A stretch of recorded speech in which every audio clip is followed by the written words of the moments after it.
Ahora va a tener lugar la intervención de doña Mar Castro, que es consultora de comunicación y protocolo, socia fundadora de M&M Vic II, delegada en Galicia y secretaria ejecutiva del Observatorio Iberoamericano para la Investigación y el Desarrollo de la Comunicación. Y, bueno, nos va a hablar de la evolución de las formas sociales desde el Congreso de Viena hasta la actualidad. Tiene la palabra.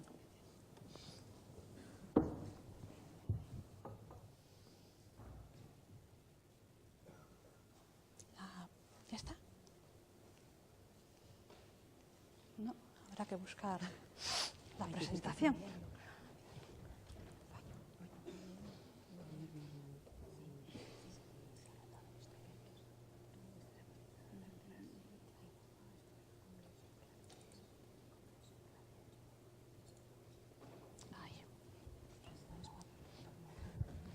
Me han pedido que me mueva poquito, así que no me gusta nada dar la espalda, me voy a dirigir hacia esta zona, ¿no? Que no paro quieta. Como no paro quieta, en cuanto vi a la directora le dije, no me tendrás ahí. Y me dijo, Dios me libre, conociéndote.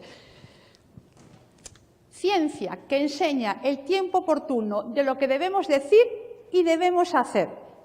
Esta máxima se la debemos a Cicerón y resume su definición de urbanidad.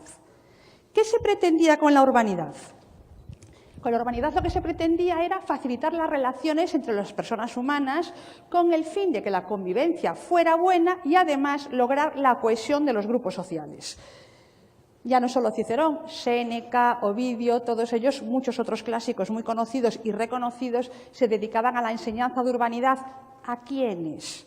A los estudiantes de las élites sociales. Tardaremos muchos siglos en lograr que la urbanidad, que las nociones de urbanidad, de buenas maneras, la etiqueta, sea accesible para toda la población. El cortesano, Baltasar de Castiglioni. ¿Quién ha oído hablar de ese libro? Todo el mundo. La soledad pueril y honesta, Erasmo de Róterdam. También son dos libros de referencia en manuales de urbanidad publicados en España en 1528 y 1530 respectivamente. ¿Por qué cito estos dos libros en concreto? Porque marcaron la pauta, el pistoletazo de salida para 4 siglos ininterrumpidos de publicaciones de manuales de urbanidad. Importantísimo. Por eso, cualquier libro que ustedes cojan, cualquier artículo, debería citarlos y tenerlos en cuenta porque son el referente. Curioso, porque el manual de Erasmo es muy sencillito, muy pequeñito. Todas estas normas, lógicamente, han ido evolucionando, pero están ahí y merece la pena tenerlas. ¿Cuál es el supuesto antropológico básico en el que se basa la urbanidad? En la naturaleza social del ser humano. Si bien presenciamos durante el antiguo régimen que existía la naturaleza cualitativamente dispar, es decir, había desigualdades ¿en qué contexto? Social, personal, económico, político, jurídico, en función de la clase o la casta a la que pertenecieras, así te trataban y así te juzgaban. Era fundamental esa diferencia. La evolución de los usos sociales desde el Congreso de Viena hasta la actualidad es el tema que me ha pedido la profesora Dolores del Mar que hable hoy de ella, porque los que de aquí me conocen, que son unos cuantos, saben que yo soy especialista en protocolo social y, con permiso, siempre lo llamo mi adorado protocolo social y, por tanto, me apetecía hablar de estos temas. Por tanto, me paré a pensar, ¿cómo enfoco 200 años de normas sociales en 25 minutos? De verdad que yo hablo muy rápido y estoy haciendo un ejercicio de contención que no se lo pueden ni imaginar, pero para que quede bien claro. ¿Cómo lo enfoco? Desde 3 puntos de vista. 1, ¿cómo se presentan? ¿Qué son? ¿Manuales? ¿Cómo vienen editados? ¿Cómo vienen encuadernados? ¿Cómo les llaman? Por otro lado, contenidos genéricos, porque es imposible desmenuzar ni en 2 horas tantísimo tiempo de normas sociales, ¿no? Pero sí que hay unos contenidos genéricos que son comunes a todos ellos. Tercer punto importante, autoría de los textos de urbanidad.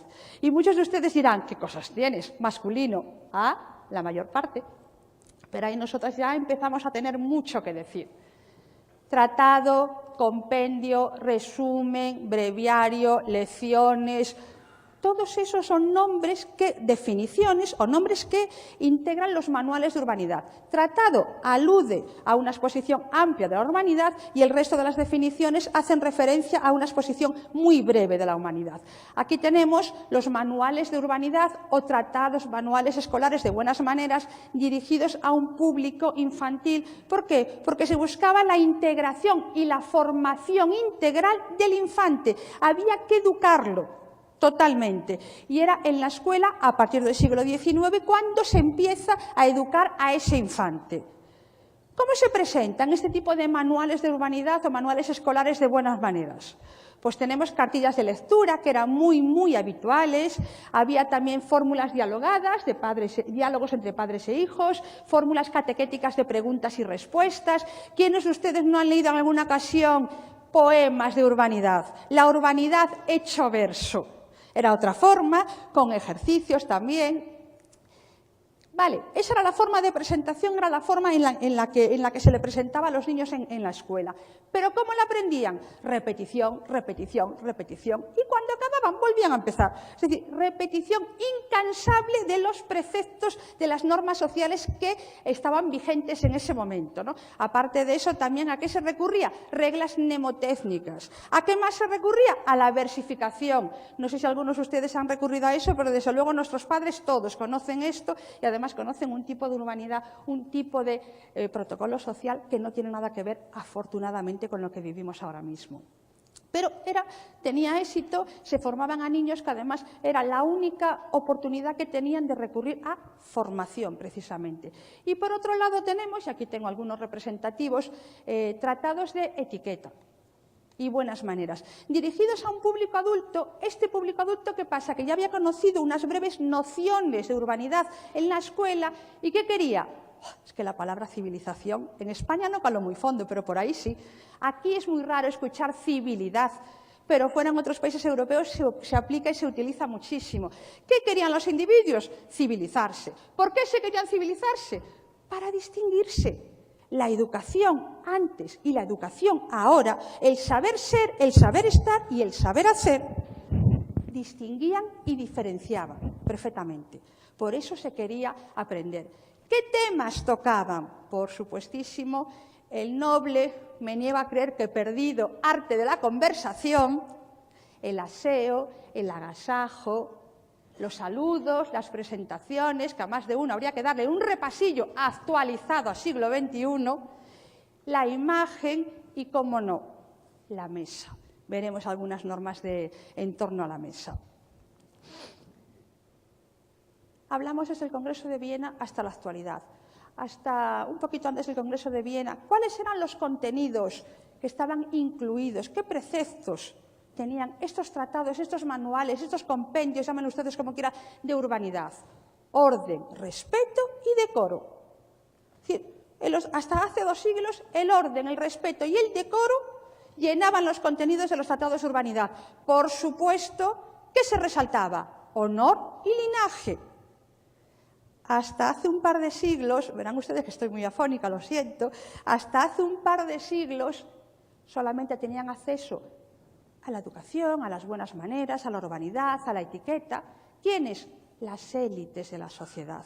Por eso les comentaba que han pasado muchos siglos desde esos estudiantes que ya aprendían de la mano de los clásicos, privilegiados estudiantes, hasta el siglo XIX, que veremos ya que las buenas maneras se incluyen en la escuela. Veremos también el público al que está dirigido. ¿Qué pasa? Que a raíz de la Revolución Francesa asistimos a la configuración de un universo social igualitario, en la que poco a poco, no de golpe, fue muy gradual, todo el mundo tiene acceso a las buenas maneras, a las tan mal llamadas a veces, o más que mal llamadas, con muy mala reputación que tuvieron ahí atrás de las buenas maneras, ¿no? Una reputación o un reconocimiento erróneo que se le otorgó, que creo que afortunadamente también está bastante superado, ¿no? ¿Qué pasa ya en el siglo XIX? Que la persona por sí misma, con independencia de su condición personal o social, tiene valor. Antes eras alguien si socialmente ocupabas algo, y generalmente era a través del nacimiento, de la sangre. Era muy difícil, por tanto, entrar en esos círculos, en esas clases, porque también había la segunda parte, que era por casamiento, pero privilegiaba o primaba mejor el nacimiento, la cuestión de sangre. Ahora ya, a raíz de la Revolución Francesa, toda la gente va teniendo poco a poco ese acceso a la educación. ¿Qué se trataba? ¿Cuál era el objetivo? Civilizar, como les comentaba, al pueblo, al modo de las ciudades. Era lo importante. ¿Qué resalta en el siglo XIX? Si hay que hablar de dos características fundamentales importantísimas, además dos logros impresionantes que tuvieron lugar en el siglo XIX, ¿cuáles fueron? Una, la relajación del ordenamiento moral. Los contenidos de los manuales de urbanidad estaban llenos de ordenaciones morales. Constreñían realmente mucho. Tenía que reflejar tu conducta, tu exterioridad, esa interioridad que llevabas. No podía haber ninguna diferencia entre lo que tú pensabas, lo que tú sentías y cómo tú lo desarrollabas, cómo tú lo exponías de cara a un público. Se ha relajado el ordenamiento moral de esos contenidos. ¿Y cuál es la segunda característica en el siglo XIX de los tratados, de los manuales, de las normas y los usos sociales? Que se ha ampliado la sensibilidad higiénico-médica. Cosas que se hacían algo como escupir, como limpiarse la mano donde cuadraba, de cualquier manera, y muchas otras, cambiarse solamente el cuello de la camisa, pero dejar la pechera, y muchas otras ya no, porque daban olor. ¿Y el olor qué hace? Distancia. No quería la gente relacionarse si daban olor. Por tanto, las consideraciones médico-higiénicas también pasarán a formar parte de una forma muy, muy, muy importante de estos manuales. ¿Qué temas se trataban? Los que he comentado, aparte que en el siglo XX empezamos a meter ya muy avanzado el siglo XX, aparte de los temas de la mesa, la cultura de una persona, la educación de una persona, antes y ahora se conocía y se reconocía en la mesa. Era importantísima la mesa y era importantísimo el aseo. Normas de esta época. Cuando te levantes, aséate. Todas las partes del cuerpo, con independencia de que estén a la vista o no. Antiguamente, ¿qué aseábamos? Aquello que se veía. Ahora ya no, ya pasamos a recomendar el aseo de todas las partes del cuerpo. Las uñitas, nada de arrancarlas, se cortan con tijeritas.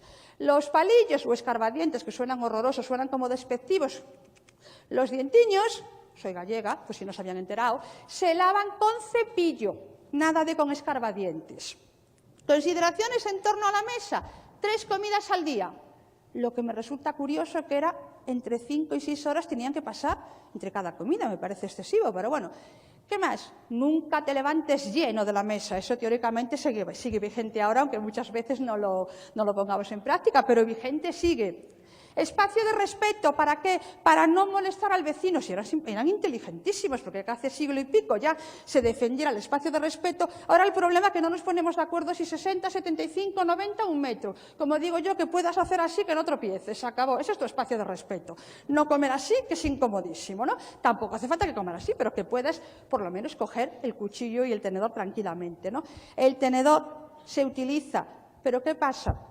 Ya no se utiliza simplemente para llevar la comida a la mesa. ¿Se utiliza para qué? Para evitar la transmisión de bacterias, para evitar la transmisión de enfermedades. El cuchillo ya estaba en España antes que el tenedor. ¿Es un instrumento de violencia? Ya no. Pero por si acaso, poco afilado.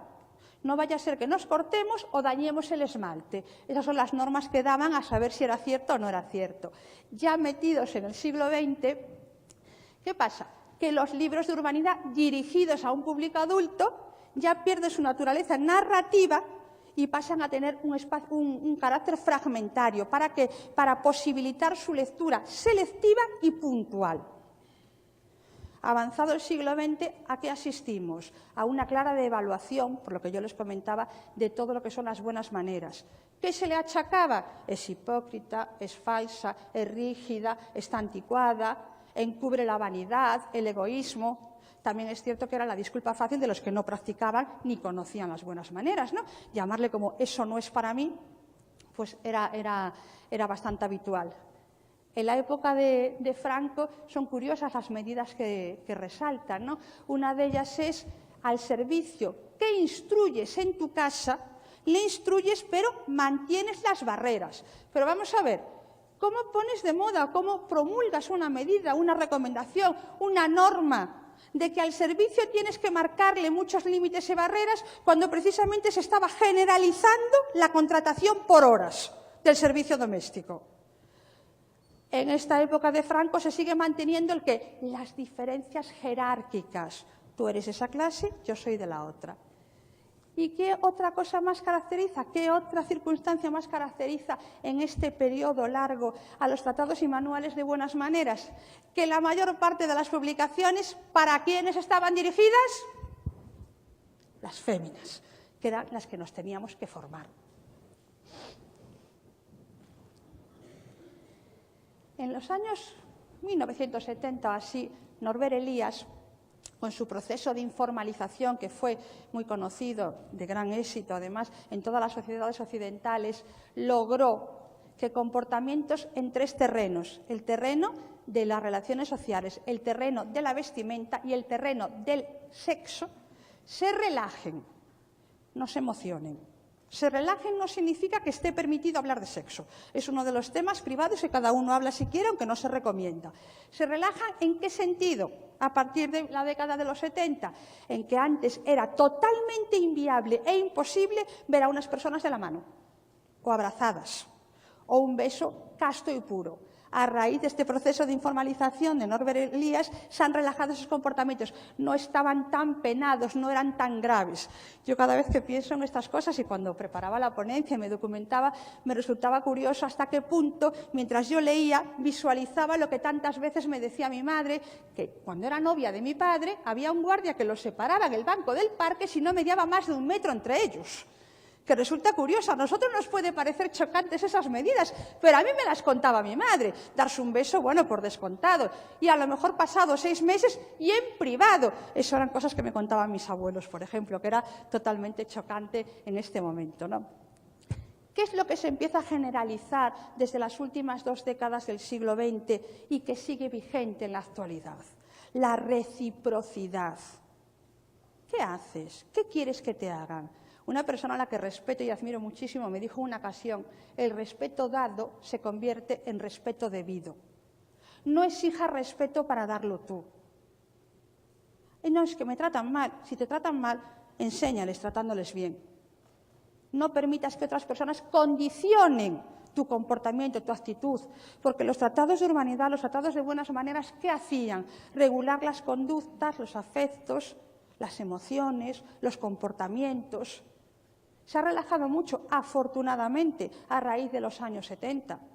Antes estaba todo mucho más ceñido, los contenidos morales habían vuelto otra vez con muchísima fuerza, estaban no adecuados a la realidad social que estamos viviendo. Hay que tener en cuenta todas las características de esta realidad social, y esas características van a ser las que marquen, las que delimiten, las que pongan en auge cuáles son las normas sociales que realmente funcionan. Porque lo que se trata es, en eso no se ha perdido, lo mismo que decíamos con la máxima de Cicerón, se trata de facilitar la convivencia entre los individuos y cohesionar los grupos, cohesionar a las personas.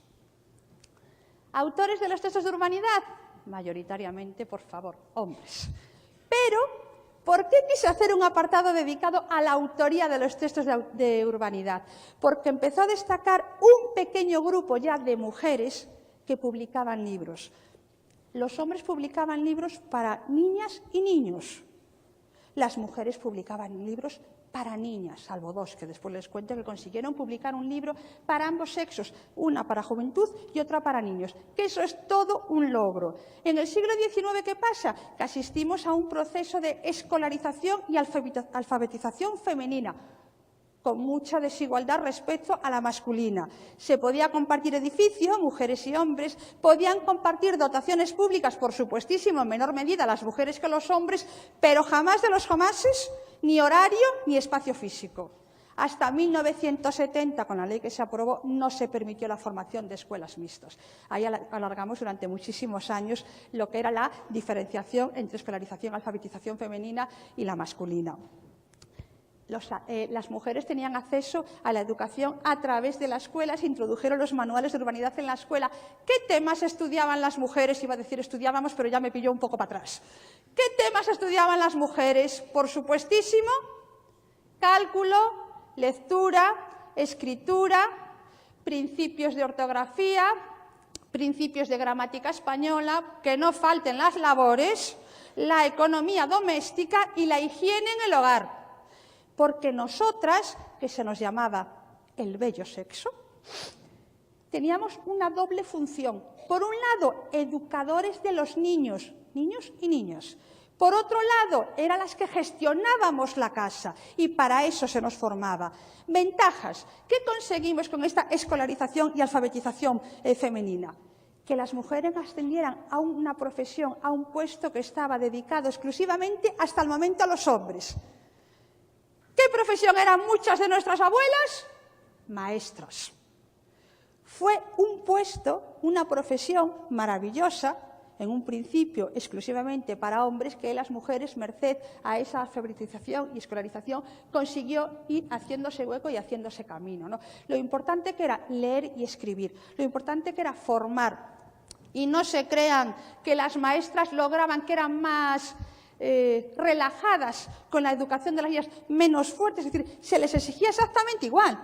Yo he visto libros escritos por maestras y les decía 4 cositas, cómo defendían determinados principios, pero eran lógicos en aquella época, por tanto no se puede decir absolutamente nada. La ley Moyano, la propia ley Moyano, que facilitó la escolarización de los niños, tanto niñas como niños, uno de sus apartados que dice que las mujeres tienen que cobrar 1/3 menos que los maridos.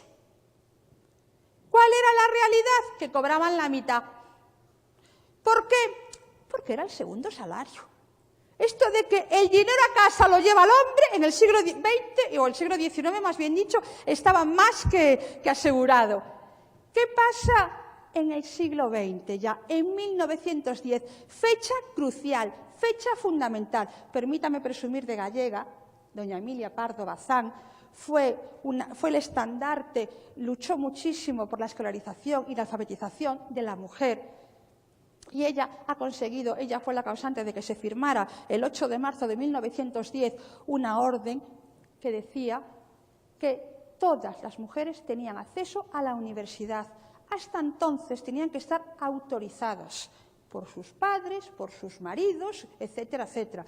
Yo cada vez que me documentaba de esto y leía estos temas, porque a mí cuando mi madre me contaba, no, es que tu padre tiene que firmar todo. Yo, pero mamá, ¿cómo va a tener que firmar papá? No puedes firmar tú. No, es que nena, no se podía. Yo decía, mi madre, yo creo que se olvida de cosas. Y leyendo esto digo, ay, tengo que pedirle perdón muchas veces porque dudé de que fuera posible eso, ¿no? Pues efectivamente, hasta 1910, hasta el 8 de marzo que se firmó esa disposición legal, las mujeres no tenían libre acceso a la universidad. ¿Y qué pasó el 2 de septiembre? Fantástico, magnífico, que además de libre acceso a la universidad, libre acceso a cualquier tipo de trabajo, es decir, que podían ejercer libremente su docencia, que hasta el momento tampoco lo tenían permitido en ningún momento. Ustedes verán que mido cara poco el reloj, porque yo soy una firme defensora de los tiempos y antes de que Carlos me traiga la tarjetita, pues prefiero ir mirando yo, además prefiero que sea agotar 2 minutos antes que no pasarme, ¿no? ¿Qué autoras tenemos? ¿Qué autoras destacan? Unas cuantas, todas ellas maestras de escuela. Una muy importante, Angela Gresci, es italiana, pero desde su tierna infancia vivió en España. ¿Por qué la cito? No por eso, sino porque fue una de las dos que escribió un manual destinado a niñas y a niños, a ambos. Después también tenemos a alguien archiconocida. ¿Quién no conoce, quién no ha visto la reproducción en casa de sus padres, abuelos, tíos, Flora o la educación de la niña? En todas las casas. Se ha reeditado, bueno, desde finales del siglo XVIII hasta las 2 primeras décadas del siglo XX, los manuales de urbanidad sufrieron múltiples reediciones, porque tuvieron muchísimo éxito. Flora, la educación de una niña, es de Pilar Pascual de San Juan. También destaca Dolores Martí, la educación en imágenes. ¿Por qué la cito? Solo dirigida para niñas. ¿Pero por qué la cito? Porque recibió un premio en la Exposición Universal de París de 1878. Después, Lucina Casilda Monreal, me parece que era el apellido, escribió un libro para los jóvenes de ambos sexos. Que se sepa, son las dos únicas personas que escribieron libros para niños y para niñas. El resto de los libros de autorías femeninas era exclusivamente para un público igualmente femenino. Y también alguien más actualizado, más hacia esta zona importante, ¿a quién tenemos? A Natalia de Valls. De todas maneras, hay un largo listado de personas que me he dejado por el camino, personas que cumplieron la labor de escribir esos manuales de urbanidad, cuyos contenidos no se diferenciaban en absoluto de los contenidos que escribían o que promulgaban los hombres, pero les aportaba gran valor social a las autoras publicar estos libros. En pleno siglo XXI, en el que yo creo que esta desvirtualización, en esta la mala fama, el mal contexto que tuvieron las buenas maneras, creo que se ha superado la devaluación, realmente la hemos superado. ¿Por qué? Porque hemos demostrado que las buenas maneras, que el protocolo social es otra cosa. Yo me acuerdo, ahora ya menos, pero me acuerdo en mis inicios, cuando daba un curso, yo generalmente lo doy de pie, me encanta reír, hablo mucho, interactúo, y a mí me decían, profe, ¿yo qué? Usted no es profesora de protocolo. Yo sí. ¿Que usted no es experta en protocolo? Y yo que sí. Es que se ríe mucho y se sienta en la mesa. Y yo les decía, ¿y por qué no me voy a reír? No, porque los de protocolo. Afortunadamente hemos superado todo eso, ¿no? Entonces, nuestro saber ser, nuestro saber estar, nuestro saber hacer se tiene que caracterizar por la reciprocidad.